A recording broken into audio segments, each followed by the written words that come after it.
Alright. You're gonna have to forgive me because I'm doing this with one hand and holding the phone. I don't have a GoPro yet. Anyways, normal stuff. First of all, when I had it up in the air, or before I took it up in the air, I sent it the steering wheel, clocked it, got out, looked at the tires, and they're turned now because I've done some stuff, but I walked and I sighted them.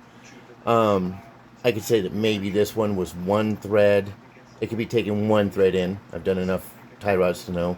One thread in would have straightened it. It's not anything you can really see with the eyeball unless you know what you're looking for. So alignment was great.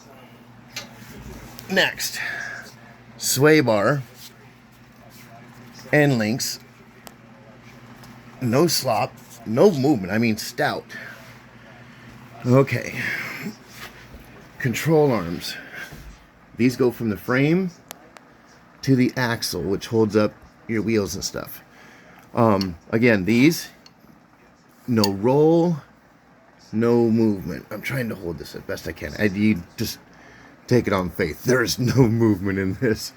Same with the other side. This is going to take me a few because I've got to crawl. But here's the other control arm.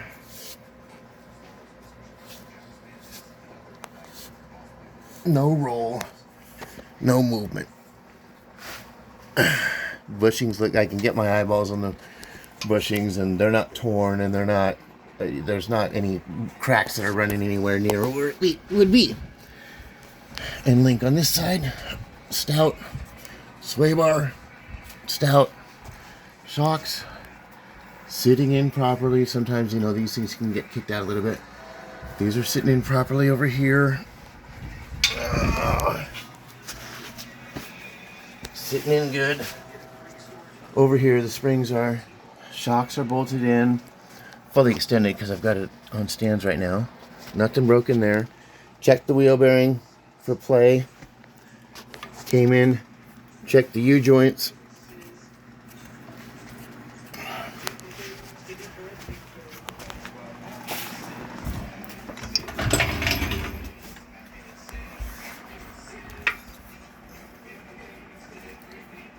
Nothing. No wheel bearing play when I had the tires on here. I had them bolted and, you know, grabbed it at 3 and 9, 12 and 6, no movement. Okay, front end, we're good. Came to the back end. Again, knowing the likelihood and the main causes of death wobble, you do know that control arms can do this. A broken stabilizer bar link or an end link. So I just want to get all that stuff off the checklist so you can kind of see because I'm baffled. Here's the rear control arm. Goes into the back axle and up to the frame. No roll. No to and fro movement. It's stout. Very, very stout. Same thing.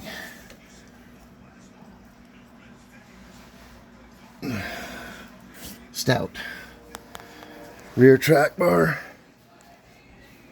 Grab it right here. It's got a flat spot for grabbing it. No movement. Stout. Rear stabilizer bar. No movement. Rear end link. No movement. Rear spring. Seated good. Seated good. And link over here. Good. Stabilizer bar. Good. So let's go back to the front again.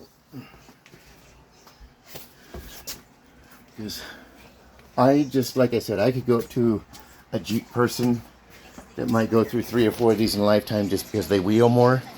They might have a little bit more insight into the engineering in these. Very well could be that these tie rods, drag link and track bar do it, but I'd like to see more than what I'm seeing in here. So this is tie rod. Boot looks pretty good. A little dried out, but it's got squish. It'll still squish and it's not collapsed. Okay, comes out, runs all the way over to this side. Again, ball joint, not broken, got some squish, you know, got some miles on it, but I've seen worse.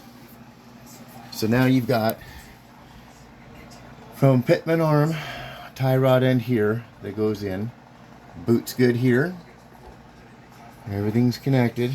That's your drag link. It comes down to your steering knuckle over here. Again, it's got a boot.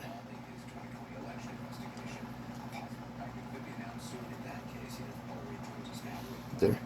Okay, so yeah, again, some age on it, but it's not torn, no grease. Still got some squish. Just like the tie rods. Here's the track bar, and it goes into this little frame bracket right there. It does have a bushing inside there. And then it comes up to this side and bolts to the driver's side frame. Again, there's a bushing in there. So, track bar, I can grab onto. No movement. I mean, it's freaking stout. It's not moving anywhere. Now, the last two are this tie rod, you know, that I showed you, and the drag link. These do have some roll to and fro this way. They're supposed to. It's a matter of how much. If they flop over really fast and collapse the ball or the tie rod end, then you know. But they're not supposed to just go easily. You've got to put some torque on them. So, let me grab the flat spot of the drag link and show you. So, it's got some movement, but I have to put a little bit of, going back, it's kind of floppy, but coming forward, I've got to put some, oomph in it to get it to move. See, coming back, it's easier. Going up, it's still got a lot of resistance. So, again, that could be the issue, but I know these do have some to and fro roll. And same with this one. So the tie rod, I'll grab onto it, and I can rotate it. But I've kind of got to grab it by a bracket here to get enough. See, I can bring it up, it comes back to there by itself, and I can move it back a little bit. I don't know how well that's showing. So I'll bring it up. I need to put some pretty good oomph on it to get it to come up. If I let go, that time it stayed. See, it kind of comes down easier than it goes up. But again, I think it's got enough rigidity in it. It seems pretty stout. It won't max to the point where the ball joint is collapsed and you might hear the metal on metal there. It's not going to that point. So, there we go.